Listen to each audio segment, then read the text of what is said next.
आज हम इस वीडियो में आधारभूत अनुपातिकता का प्रमेय या थेल्स प्रमेय पर चर्चा करेंगे।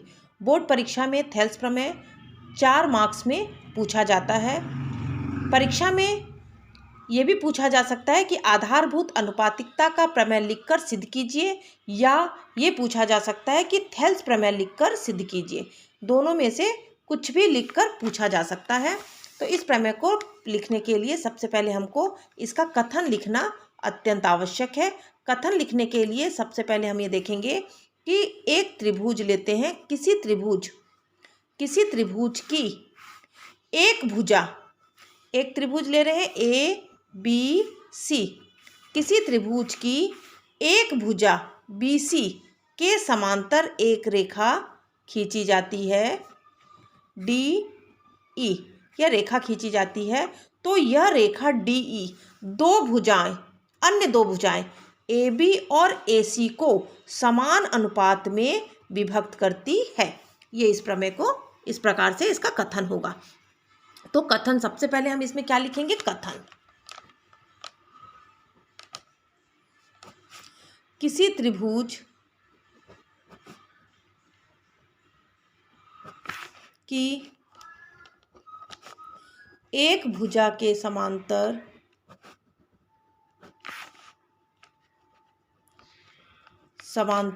एक रेखा खींची जाए तो वह रेखा अन्य दो भुजाओं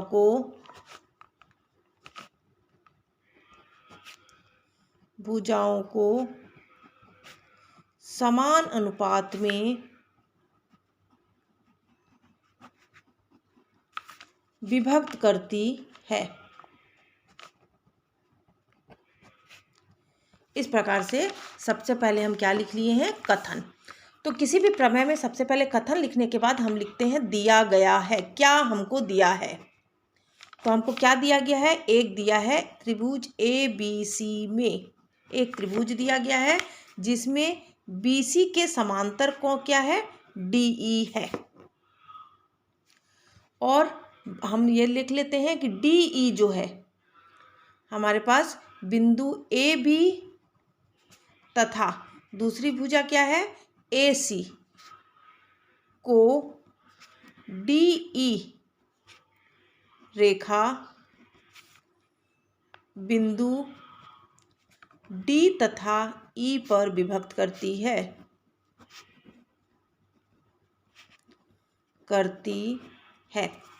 ये हमारे पास दिया गया है। जो क्वेश्चन में दिया गया उसको लिख लिए। अब हम लिखेंगे सिद्ध करना है। सिद्ध करना है। क्या हमारे पास सिद्ध करना है? बोल रहा है कि उसको समान अनुपात में विभक्त करता है, मतलब AD/DB बराबर AE/EC। हमको देखना है AD/DB बराबर AE/EC। इस प्रकार से ये विभक्त कर देता है। इक्वल हो गया। अब हम लिखेंगे रचना। तो रचना के लिए हम क्या कर लेते हैं कि E से AD भुजा पर एक लंब डालते हैं और D से AE भुजा पर एक लंब डालते हैं। तो इसको लिख लेते F और इसको लिख लेते हैं G। D को C से मिला देते हैं और E को B से मिला देते हैं। तो इस प्रकार से हम ऐसा ले लेते हैं कि ऐसा ये इसको मिला दिए और ये इसको मिला दिए।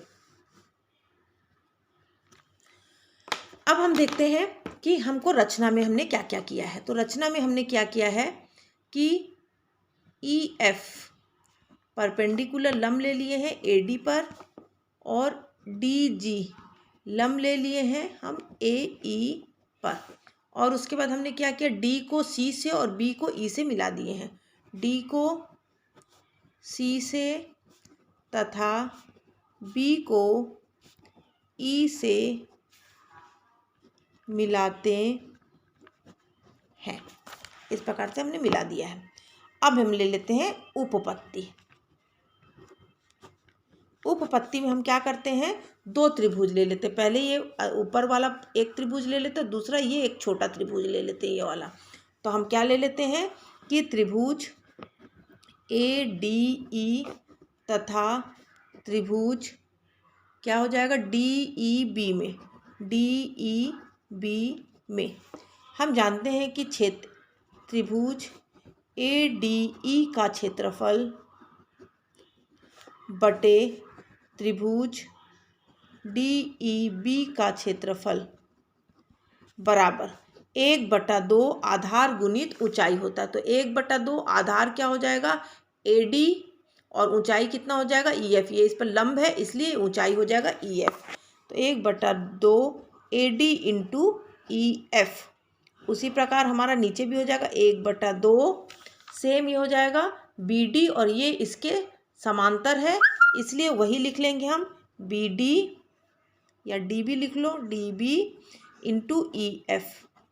तो EF और EF कैंसिल हुआ 1/2 कैंसिल हुआ तो हो जाएगा AD बटे DB इक्वेशन नंबर 1। इस प्रकार से हमने ले लिया।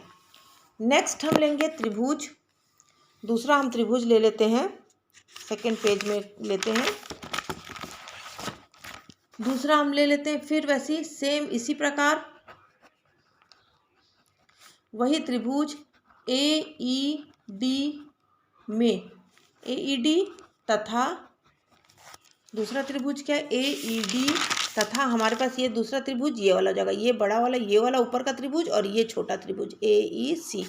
तो हम लिख लेते हैं DEC में। तो त्रिभुज DEC में तो फिर ले लेते हैं त्रिभुज क्षेत्रफल त्रिभुज AED बटे त्रिभुज AED का क्षेत्रफल बटे त्रिभुज DEC का क्षेत्रफल। तो इसमें भी हो जाएगा 1/2 और ये हो जाएगा AE इंटू इसमें AE और इसमें लंब कितना है DG। उसी प्रकार इसमें क्या हो जाएगा EC और ये भी DG ले लेंगे।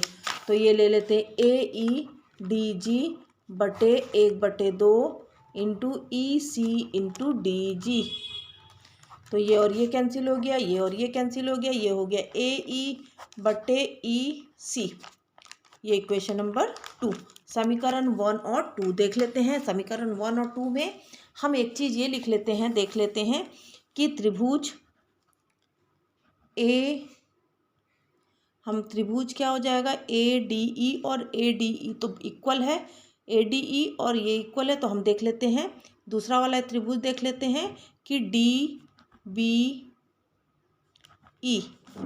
इक्वल टू क्षेत्रफल DEC भी इक्वल होगा। क्यों इक्वल होगा? क्योंकि एक ही आधार पर बने हुए त्रिभुज का क्षेत्रफल बराबर होता है। हम लिख लेते हैं कि दोनों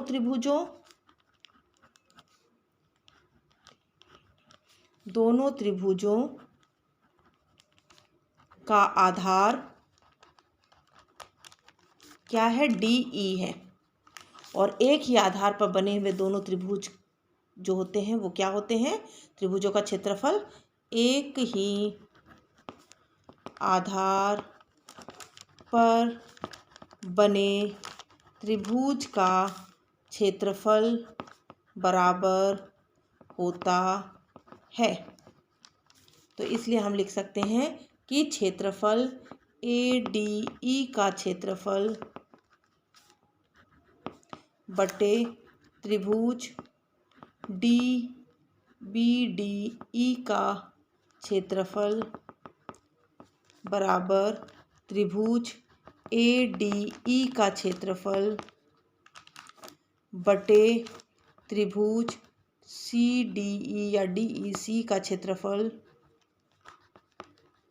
इक्वल हो जाएगा। तो इसका मान क्या मिल गया था हमको AD/DB बराबर AE/EC और यही हमको क्या करना था सिद्ध करना था। तो इस प्रकार से थेल्स प्रमेय को हम सिद्ध कर सकते हैं। और ये थेल्स प्रमेय बहुत IMP प्रमेय है, इसे अच्छे से आप लोगों को प्रैक्टिस कर लेना है, बार बार लिखकर इसकी प्रैक्टिस करनी है ताकि परीक्षा में ये आपसे सॉल्व हो सके।